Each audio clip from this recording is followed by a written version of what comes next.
Hello students, science world के YouTube channel पर आप सभी का स्वागत है। जैसा कि आपने थंबनेल देखा होगा, थंबनेल में क्या लिखा हुआ था कि आज हम देखेंगे नीट 2026 के लिए क्या स्ट्रैटेजी होनी चाहिए और क्या रोड मैप होना चाहिए हमारा, कि जिससे कि हम 360 में से 360 स्कोर कर पाएँ बायोलॉजी में। क्योंकि आपको पता होगा, अगर आप मेरे चैनल से जुड़े हैं तो यहाँ पर मैं आपको बायोलॉजी का कंटेंट प्रोवाइड करवाती हूँ फॉर योर एग्ज़ाम।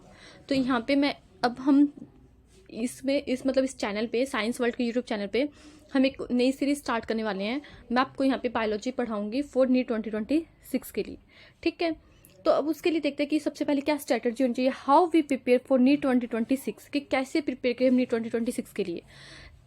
अगर आपने इससे पहले का अगर मेरा वीडियो देखा होगा तो मैंने उसमें आपको डिस्कस किया था नीट 2026 का बायोलॉजी का सिलेबस क्या होगा। हमारा बायोलॉजी का कंप्लीट सिलेबस मैंने आपके साथ डिस्कस किया था विद एनसीईआरटी, मतलब एनसीईआरटी को साथ में रखते हुए मैंने आपको दिखाया था कि कौन सा टॉपिक आपकी एनसीईआरटी में गिवन है एंड कौन सा टॉपिक जो है आपकी सिलेबस में गिवन है। हमने उनको कंपेयर किया था, हमने यूनिट देखी थी। तो आपने देखा था कि क्लास 11th की जो एनसीईआरटी उसमें 5 यूनिट है हमारी एनसीईआरटी में, और वही सेम यूनिट जो है वो आपके सिलेबस में भी दी हुई है। और क्लास 12th की एनसीईआरटी में भी आपको 5 यूनिट दी हुई है। क्लास 12th के एनसीईआरटी में भी आपको 5 यूनिट दी हुई है आपके सिलेबस में, और 5 यूनिट आपके एनसीईआरटी में गिवन है। तो ये सब हमने कल के वीडियो में, कल के लेक्चर में देख लिया था। तो अब ठीक है मैम, हमें इतना पता चल गया कि मैम यूनिट कितनी है, 10 यूनिट है। सिलेबस पता चल गया मैम सिलेबस क्या है, बट मेन टॉपिक जो आता है कि मैम इस सिलेबस को कवर कैसे करें, हम कैसे प्रिपेयर करें। क्यों? क्योंकि मैम सिलेबस सबके पास है, सबने अपनी स्टडी टेबल के आगे नीट का सिलेबस चिपकाया हुआ है कि हमें ये पढ़ना है। सब कोचिंग सबने जो प्रिपेयर कर रहा है उसने चाहे कहीं से कोचिंग भी ले रखी होगी, कोई सेल्फ स्टडी कर रहा होगा, कहीं ना कहीं से वो किसी ना किसी इंस्टीट्यूट से जुड़ा हुआ है। कुल मिला के बात है कि वो प्रिपरेशन कर रहे हैं। बट क्या जो 23-24 लाख बच्चे नीट का एग्जाम देते हैं सभी सिलेक्ट होते हैं? नहीं मैम, सभी नहीं होते। क्या इतनी सीट है? नहीं मैम, इतनी सीट भी नहीं है। तो क्या बात है कि सबके पास एनसीईआरटी होते हुए भी, सबके पास सिलेबस होते हुए भी, क्यों बहुत कम अच्छे बच्चे अच्छी रैंक के साथ में अच्छे कॉलेज में जाते हैं, और बहुत कम बच्चे हैं जिनका सिलेक्शन होता है, और बहुत ऐसे बच्चे जो ड्रॉपर बन जाते हैं या फिर जिनका नहीं हो पाता है, जो फिर छोड़ ही देते हैं कि नहीं हमसे होगा ही नहीं, किसी और फील्ड में चले जाते हैं। तो वो सब डिस्कस करेंगे हम आज के इस वीडियो में। तो सबसे पहले तो हमारा जो मोटिव होना चाहिए वो क्या होना चाहिए कि हम हमारे सिलेबस को सबसे पहले अच्छे से समझें, हमारे एग्जाम का जो पैटर्न है उसे समझें, कौन सी बुक्स पढ़नी है हम वो समझें। तो आज के लेक्चर में मैं इसी पे बात करने वाली हूँ। अब देखो, अब how we prepare for NEET 2026 का जो हमारा टाइटल है, इस टाइटल से लेके हमें इस जर्नी तक जाना है कि मैम हम बायोलॉजी में 360 से 360 नंबर लेके आ रहे हैं, ठीक है। अब देखते हैं कि स्ट्रैटेजी क्या होनी चाहिए 2026 के लिए।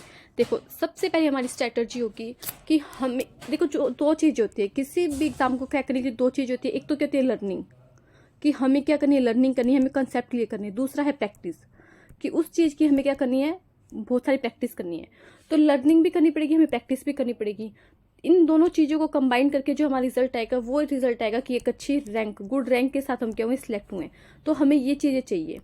तो ये चीज़ें कैसे हो पाएगी कि हमें एग्जाम का पैटर्न पता होना चाहिए, हमें पता होना चाहिए कौन सी बुक्स हमें पढ़नी चाहिए, कैसे हम पढ़ सकते हैं, कौन सा टीचर हम चूज़ करें कि जो हमें क्या कर पाए, कि वो कंटेंट प्रोवाइड कर पाए कि जिससे कि हमारी जो प्रिपरेशन वो आसान हो। देखो, एनसीईआरटी सबके पास होती है बट उसे पढ़ना बहुत मुश्किल होता है।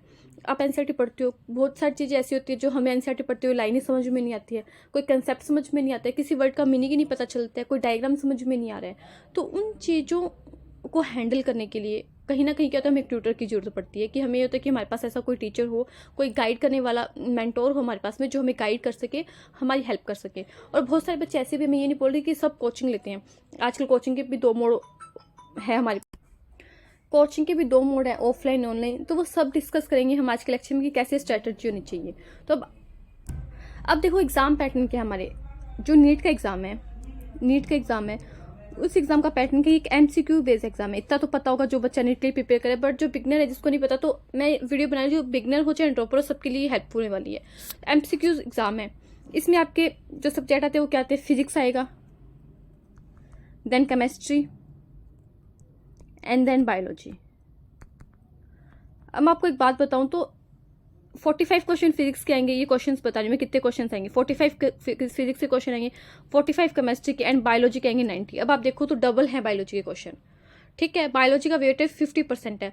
हर क्वेश्चन जो होगा 4 मार्क्स का होगा, और नेगेटिव मार्किंग होगी। नेगेटिव मार्किंग कितने नंबर की होगी, 1 मार्क्स की नेगेटिव मार्किंग होगी। 1 मार्क्स की क्या होगी, नेगेटिव मार्किंग भी होगी।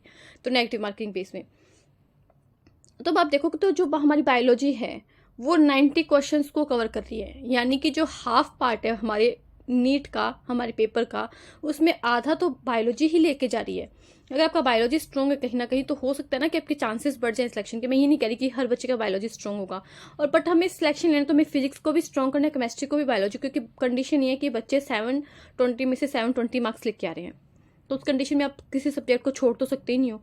ठीक है, एक टॉपिक बहुत ज़्यादा हार्ड लग रहा है, एक टॉपिक छोड़ दिया वो एक अलग बात है, बट सब्जेक्ट छोड़ दिया पूरा, मतलब आउट ऑफ बॉक्स ही चीज़ें जा रही है ना टॉपिक छोड़ सकते हो, टॉपिक चलो एक छोड़ दिया ना, सब्जेक्ट कोई छोड़ सकते हो ना, कोई पूरा चैप्टर छोड़ सकते हो। पढ़ना सब कुछ है, ठीक है, और बायोलॉजी को भी पढ़ना है, फिजिक्स को भी पढ़ना है, केमिस्ट्री को भी पढ़ना है। बट मैं ये बता रही हूँ कि जो बायोलॉजी का वेटेज है वो ज़्यादा है आपके एग्जाम में कंपेयर करें फिजिक्स और केमिस्ट्री से।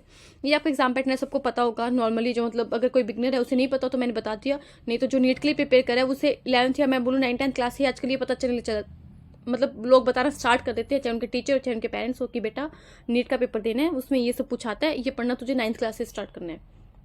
ठीक है, वो शुक्र है उनके बच्चे को पैदा होते ही एनसीईआरटी नहीं देके बिठा देते हैं उनकी गोद में, मम्मा की गोद में, नहीं तो बच्चा पैदा होते ही मुझे लगता है एनसीईआरटी पढ़ना स्टार्ट करेगा, क्योंकि पेरेंट्स का इतना प्रेशर होता है। ठीक है, तो एग्जाम पैटर्न समझ में आ गया हमें। अब हम देखते हैं, अब मैम ठीक है एग्जाम पैटर्न हमें समझ में आ गया, बट फिर बात आती कि मैम आपने बोल दिया कि हमें फिजिक्स पढ़ना है, केमिस्ट्री पढ़ना है, बायो पढ़नी है। मैम पढ़ी कहाँ से?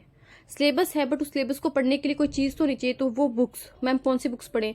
तो रामबाण इलाज है बायो के लिए एनसीईआरटी। बायो के लिए नहीं बोल रही मैं, सभी सब्जेक्ट के लिए बोल रही हूँ। एनसीईआरटी तो आपको सभी सब्जेक्ट के लिए पढ़नी है, चाहे वो फिजिक्स हो, केमिस्ट्री हो, बायो, बट स्पेशली जो बायो है उसके तो लाइन टू लाइन से क्या आते हैं, एनसीईआरटी के क्वेश्चन आते हैं। मैं आपको पीवाईक्यू करवाऊंगी तो आपको खुद पता चलेगा कि यस मैम एनसीईआरटी में जो बायोलॉजी के एनसीईआरटी में जो लाइन्स दी हुई है ना एनसीईआरटी में, वहां से डायरेक्ट उठा के क्वेश्चन आ रहे हैं। ठीक है, तो बुक्स मेनली हमें पढ़नी है बायोलॉजी के लिए एनसीईआरटी। मैम आपने बोला था लर्निंग के लिए, चलो मैम एनसीईआरटी हो जाएगा। कॉन्सेप्ट बिल्डिंग के लिए हम किसी टीचर को ले लेंगे, या फिर हम एनसीईआरटी से सेल्फ स्टडी से कॉन्सेप्ट बिल्ड कर लेंगे। मैम क्वेश्चन प्रैक्टिस, तो क्वेश्चन प्रैक्टिस के लिए आप एमटीजी लेके आ सकते हो, या फिर मार्केट से कोई भी आप पीवाईक्यू लिख के कोई बुक आती है वो लेके आ सकते हो। अगर आपने किसी कोचिंग को ज्वाइन कर रखा है ऑनलाइन ऑफलाइन, तो उन्होंने अपने क्वेश्चन प्रोवाइड करवाए होंगे, वो तो पीवाईक्यू मॉड्यूल्स और वो उनका पैकेज पूरा होता है, वो तो आपको प्रोवाइड करवाते हैं, तो आप वहाँ से प्रैक्टिस कर सकते हो। और एमटीजी लेके आ सकते हो, उसमें भी अच्छे क्वेश्चन होते हैं। एनसीईआरटी एग्जाम्पलर करके भी एक बुक आती है, एनसीईआरटी एग्जाम्पलर करके, क्वेश्चन प्रैक्टिस उससे कर सकते हो। तो ये कुछ मेथड हैं, ये कुछ बुक्स हैं, ये कुछ रास्ते हैं जहाँ से आप अपनी प्रिपरेशन में क्या कर सकते हो, अपनी प्रिपरेशन को बढ़ा सकते हो क्वेश्चन प्रैक्टिस करके। क्योंकि अगर 50% रोल लर्निंग का है तो 50% रोल प्रैक्टिस का है। जब तक प्रैक्टिस नहीं करोगे, उस टाइम पीरियड लगा के, जैसे टाइम लगा लिया बायो के लिए क्वेश्चन कर रहे हो, तो वो एक टाइम सेट कर लिया कि मुझे इतने टाइम पीरियड में ये क्वेश्चन करना है, क्योंकि वहाँ पे बायो के अगर 3 घंटे मिलेंगे ना आप एग्जाम के लिए, मैं बताना भूल गई, 3 आवर होते हैं, हर क्वेश्चन के 1 मिनट मिलता है आपको, उसी में एमआर फिल करनी होती है, उसमें क्वेश्चन सोल्व करना होता है, फिजिक्स केमिस्ट्री बायो सभी के लिए। और बच्चों की यही सोच होती है कि मैम हम बायोलॉजी का पेपर जल्दी कर लेंगे, क्योंकि वो थ्योरी बेस्ड पेपर होता है, उसमें न्यूमेरिकल नहीं होते हैं, तो हम हमारा टाइम न्यूमेरिकल सोल्व करने के लिए फिजिक्स और केमिस्ट्री में दे पाएंगे। इसलिए बच्चे बायोलॉजी को बहुत जल्दी जल्दी सोल्व करना चाहते हैं, तो वही आप टाइम लिमिट लगा के जल्दी जल्दी से क्वेश्चन को प्रैक्टिस करना, वो आपको करना पड़ेगा। स्टडी करनी पड़ेगी प्रॉपर अच्छे से। बुक्स मैंने बता दी, एनसीईआरटी पढ़नी है आपको। मेरे चैनल पे भी मैं आपको एनसीईआरटी पढ़ाऊंगी, उसके लिए हम बात करेंगे कि मैं क्या स्ट्रेटजी रखने वाली हूँ आपको, आपकी हेल्प करने के लिए मेरे क्या मतलब कंट्रीब्यूशन हो सकता है, वो सब हम देखेंगे। और एनसीईआरटी एग्जाम्पलर पीवाईक्यू के लिए आप कोई बुक लेके आ सकते हो, मार्केट में अवेलेबल होगा, और मॉड्यूल और पैकेज वगैरह सबके पास है ही, आप अगर आपने वो परचेज कर रखे तो उनसे पढ़ सकते हो। और एमटीजी लेके आ सकते हो क्वेश्चन प्रैक्टिस के लिए, बायो में बता रही हूँ। एनसीईआरटी तो मस्ट है, वो तो एनसीईआरटी माता की तो जय बोलनी है हमें, पूरा उसको मतलब प्रॉपर उसको वो रिस्पेक्ट देनी है, क्योंकि नीट में सिलेक्शन वही करवाएगी। आगे देखते हैं। फिर ये क्वेश्चन बच्चों के माइंड में आता है कि मैम कोचिंग और सेल्फ स्टडी में क्या बेस्ट है। ये क्वेश्चन मार्क बच्चों के रहते ही है। देखो अपनी जगह दोनों बेस्ट है, बोथ आर बेस्ट। अब आप बोलोगे कि मैम बोथ आर बेस्ट। देखो बच्चों क्या होता है कि कई स्टूडेंट ऐसे होते हैं कि उनको पता है कि मैम हमारी वीकनेस है, हम खुद से नहीं पढ़ सकते, हमारे घर में ऐसा माहौल नहीं है कि हम पढ़ लें, हमारे पेरेंट्स हमें हॉस्टल में भेजना चाहते हैं, या फिर मैम हम मुझे खुद से नहीं समझ में आ रही है एनसीईआरटी, मैं खुद से क्वेश्चन प्रैक्टिस नहीं कर सकता हूँ, मुझे एक टीचर चाहिए जो मुझे पढ़ाए, जो मेरे लिए मेरी हेल्प करे। तो अगर आपको हेल्प चाहिए तो आप जाओ कोचिंग में, जो आपको बेस्ट लगे। अब कोचिंग के भी मैम, मेरे पास ये भी एक बच्चे का क्वेश्चन आया था कि मैम मैं ऑफलाइन ज्वाइन करूँ या ऑनलाइन ज्वाइन करूँ। अब वो बच्चा था कि वो कंफ्यूज था कि मैम मुझे कोचिंग तो लेनी है, बट मैं ऑफलाइन लूँ या ऑनलाइन लूँ। अब मैंने उसको ये आंसर दिया कि बेटा वो तुम पे डिपेंड करता है। ऑनलाइन में कंडीशन ये है कि आपको खुद से डिसिप्लिन बनाना पड़ेगा। आपकी क्लास आ रही है तो आपको जो टाइम है, जो क्लास का लाइव देखना, रिकॉर्डिंग देखना, जैसे भी जो भी आपने कोर्स ले रखा है, जहाँ से भी जो भी है, उसमें डिसिप्लिन बच्चे को खुद को बनाना पड़ता है, क्योंकि वहाँ पे टीचर फिजिकली आपके सामने नहीं होते हैं। क्लास में आप जैसे क्लास में 10 बच्चे पढ़ के 100 बच्चे बैठ के पढ़ रहे होते हैं, टीचर सामने पढ़ा रहा होता है, वो कंडीशन होती है। आप रूम में अकेले बैठे होते हो, ठीक है, आपके पेरेंट्स हो सकते हैं अगर आप उनके सामने देख के वीडियो देख रहे हो तो, बट कोई आपका स्टूडेंट मतलब कोई आपका दोस्त नहीं होगा, कोई आपका क्लासमेट नहीं होगा उस टाइम में। तो डिसिप्लिन खुद को मेंटेन करना पड़ेगा, ऑनलाइन की ये कंडीशन है। ऑफलाइन में आपको पता है हम स्कूल में पढ़ते हैं, ऑफलाइन में कैसे पढ़ते हैं वो बताने की ज़रूरत है नहीं। टीचर सामने होगा, स्टूडेंट्स भी बैठे होंगे, आपके क्लासमेट होंगे, आपको जाना पड़ेगा, आना पड़ेगा। बाहर जा रहे हो तो कोचिंग कहीं दूसरे एरिया में जाके कर रहे हो, घर से बाहर तो हॉस्टल में रह रहे हो, रूम लेके रहे हो, वो सब चीज़ें हैं। और बट मेरी एक बात है कि आप चाहे कोचिंग करो बट आपको सेल्फ स्टडी तो करनी पड़ेगी। यस अब कई एक बच्चे को मैंने ये बोला ना कि तुम कोचिंग कर रहे हो तो तुम्हें सेल्फ स्टडी करनी पड़ेगी, उसका आगे से आंसर ये आता है कि मैम फिर सेल्फ स्टडी क्यों करनी है। तो बेटा जो कोचिंग में पढ़ाया है उसे घर पे आके जब तक खुद से नहीं पढ़ोगे, खुद से प्रैक्टिस नहीं करोगे, तो टीचर घोल के थोड़ी ना पिला देगा, चाहे ऑनलाइन हो चाहे ऑफलाइन हो, चाहे मैं क्यों ना कोई आपको टॉपिक पढ़ा रही हूँ। जब तक मैंने आपको एक बार एनसीईआरटी पढ़ाई तो घर पे जाके 10 बार खुद से उसे नहीं पढ़ोगे, खुद से उस टॉपिक के 10-15 क्वेश्चन सॉल्व नहीं करोगे तो कोई भी तुम्हारा सिलेक्शन नहीं करवा सकता, कोई भी। ठीक है, तो चाहे कितना भी अच्छा टीचर हो, चाहे कितना भी खराब टीचर हो, चाहे कितना अच्छा स्टूडेंट हो, चाहे कितना खराब स्टूडेंट हो, मेहनत खुद की होती है। सेल्फ स्टडी आपको उस केस में भी करनी पड़ेगी, कोचिंग में भी, बट उसमें ये सेल्फ स्टडी कोचिंग कर रहे हो तो थोड़ी कम करनी पड़ेगी। टीचर हेल्प कर देगा, नोट्स प्रोवाइड हो जाएंगे, मटेरियल मिल जाएगा, तो थोड़ा सा आपको काम करने में जोर कम आएगा, थोड़ा से एफर्ट्स कम करने पड़ेंगे। कोचिंग में सेल्फ स्टडी में वो सब कुछ ज़्यादा हो जाता है, खुद से कॉन्सेप्ट को समझना, खुद से चीज़ों को करना, तो वो एक रिस्पॉन्सिबिलिटी सेल्फ स्टडी में ज़्यादा होती है। बट सेल्फ स्टडी दोनों केस में करनी है आपको। ये समझ में आ गया कि स्ट्रैटेजी क्या। अब सेल्फ स्टडी और कोचिंग का आई होप आपको क्लियर हो गया होगा। वीकनेस और आपकी जो आपकी स्ट्रॉन्ग पॉइंट है, जो आपका वीक पॉइंट है, वो आपको खुद को पता है। अगर आप खुद से कर सकते हो कि यस मैम मैं कर सकता हूँ तो सेल्फ स्टडी बेस्ट है। अगर नहीं कर सकते, एक टीचर चाहिए, एक कोचिंग चाहिए, तो कोचिंग लो। अगर आप एफर्ट्स खुद से नहीं लगा सकते, आप अफोर्ड कर सकते हो, तो वो आपको अपने अकॉर्डिंग देखना पड़ेगा। ठीक है, उसके बाद में क्वेश्चन आता है बच्चों का।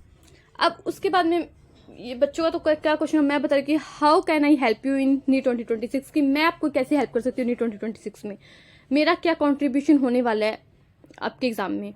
तो मेरा कंट्रीब्यूशन ही होने वाला है कि मैं आपको एनसीईआरटी, चाहे वो 11th क्लास की हो चाहे वो 12th क्लास की हो, बायोलॉजी के लिए, एक बार के लिए मैं बायोलॉजी के लिए ही स्टार्ट कर रही हूँ, बायोलॉजी के लिए पढ़ाने वाली हूँ यूट्यूब पे लाइन टू लाइन, या मैं बोलूँ वर्ड टू वर्ड, या फिर मैं बोलूँ विद डायग्राम, सब कुछ कंसेप्ट क्लियर होगा। क्वेश्चन प्रैक्टिस भी करवाऊंगी मैं आपकी यूट्यूब पे ही, क्वेश्चन प्रैक्टिस भी होगी, क्वेश्चन प्रैक्टिस के सेशन भी होंगे, कोई डाउट है डाउट क्लियरिंग भी होगी आपकी। तो ये सब आपको मेरे यूट्यूब चैनल साइंस वर्ल्ड का यूट्यूब चैनल जो है, आप सर्च कर सकते हो यूट्यूब पे साइंस वर्ल्ड लिख के। ठीक है, ये साइंस वर्ल्ड का यूट्यूब चैनल है मेरा, जिस पे आप ये वीडियो देख रहे हो। उस यूट्यूब चैनल पे अभी मैंने कोई वीडियो डाला नहीं है नीट के लिए, मैंने अभी नीट के लिए सिर्फ एक वीडियो डाला है कि सिलेबस की, और आज एक वीडियो मेरा ये है कि हमें स्ट्रैटेजी क्या रखनी है और मैं कैसे आपकी हेल्प करने वाली हूँ। अब इसके आगे जो मेरी वीडियो आएंगी उसमें मैं आपको एनसीईआरटी पढ़ाने वाली हूँ बायो की, line to line word to word. वो रीप्रिंट जो भी 2025-26 का एनसीईआरटी का आया है, ऑनलाइन जो रीप्रिंट आया ना, रीप्रिंट करके 2025-26, वो एनसीईआरटी में पढ़ेंगे, क्योंकि उसमें चेंजेस हैं। जो पुरानी वाली एनसीईआरटी से 15 से 20 करेक्शन किए हैं, तो वो करेक्शन के साथ में हम लोग पढ़ने वाले हैं।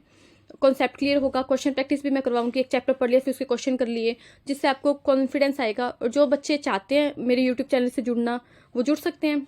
और अगर आपकी कोई क्वेरी है तो वो आप कमेंट में लिख सकते हो, मैं आपके उसका आंसर देने की कोशिश करूंगी। जो आपकी क्वेरी हो, कोई आपका क्वेश्चन है, कोई कोचिंग के रिगार्डिंग है, चाहे आपको कैसे करना है, कोई आपको समझ में नहीं आ रहा, आप बिगनर हो, आप सेल्फ स्टडी, कुछ भी एनीथिंग, जैसे एक बच्चे क्वेश्चन था कि मैम कोचिंग ऑनलाइन ऑफलाइन, तो कुछ भी आप अगर पूछना चाहो तो पूछ सकते हो। और मेरे चैनल को एक बार विजिट करो, साइंस वर्ल्ड, उस पर पोस्ट भी होती है, तो मैं कुछ क्वेश्चन भी डालती हूँ उस पर। मेरे कुछ शॉर्ट्स भी बनाए हुए हैं जिससे आपको पता चलेगा कि हाँ कौन से मैंने ऐसे शॉर्ट्स बनाए हैं जिसमें आपको पता चलेगा कि कौन कौन से डायग्राम दिए हुए हैं। एक बार आंखों से सामने से वो डायग्राम निकलेंगे। तो कुछ क्वेश्चन प्रैक्टिस अब हम स्टार्ट करेंगे, चैप्टर पढ़ना स्टार्ट करेंगे। अगर आपको अच्छा लगा हो ये स्ट्रैटेजी का वीडियो तो आप अपने फ्रेंड्स को भी बताओ, लाइक शेयर सब्सक्राइब करो, और मेरे चैनल से जुड़ना चाहते हो तो जुड़ जाओ। थैंक यू और बेस्ट ऑफ लक। अपने एग्जाम को पूरा फोकस करके पढ़ो, मस्ती से पढ़ाई करो, ये नहीं है डरना नहीं। किसी भी टीचर को फॉलो करो, मैं ये नहीं बोल रही मेरे चैनल पे जुड़ो, किसी भी टीचर को, किसी भी कोचिंग को, सेल्फ स्टडी, बट हंसते हुए, मुस्कुराते हुए, मस्ती के साथ पढ़ो। और बर्डन नहीं लेना। अभी 10-11 महीने हैं आपके पास में, अगर आप नीट के लिए प्रिपेयर करो तो अच्छे से पढ़ेंगे, कंसेप्ट क्लियर करके पढ़ेंगे तो सब कुछ हो जाएगा। बच्चे सिलेक्शन लेते हैं, ये नहीं है कि किसी का सिलेक्शन नहीं होता। ठीक है, मतलब सीट कम है, कॉम्पिटिशन ज़्यादा है तो बहुत बच्चे रह जाते हैं, बट सिलेक्शन, हम ये मानना ना कि हमारा सिलेक्शन तो होगा। एक पॉजिटिव थिंकिंग के साथ में पढ़ो। Best of luck. Thank you.